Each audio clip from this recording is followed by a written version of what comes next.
Doctor Who is a British sci-fi show created in 1963, and it is about a man who calls himself the Doctor. He's not actually a doctor, though. What is quite odd about him, other than everything else, is no one knows his actual name except him. Anyway, the Doctor's from a planet called Gallifrey on which the Time Lords live, and as you probably guessed, the Time Lords are Lords of Time. Gallifrey was eventually destroyed by the Time War. The Time War was a war between the Daleks and the Time Lords. I'll explain who and what the Daleks are soon. The Daleks won by destroying all of the Time Lords except one, the Doctor.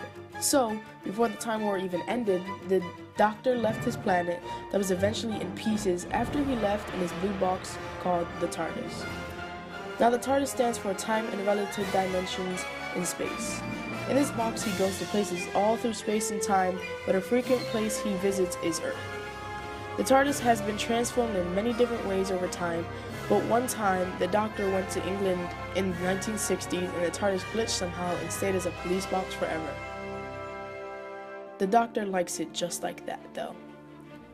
On Earth, he somehow meets many ladies that are willing to go into a blue box with a strange man that has two hearts to anywhere through space and time. I almost forgot to mention, the blue box is bigger on the inside. These ladies are called his companions. Now sometimes they're not always girls, and the girls might have a boyfriend that tags along. Moving on to his enemies. The Doctor has many enemies, but the ones that will always come back are the Daleks, Cybermen, and the Master. No matter how many times the Doctor defeats these enemies, they will always seem to come back.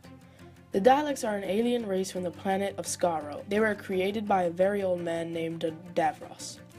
The Cybermen are steel giants that either 1. Kill you, or 2. Make you a Cyberman.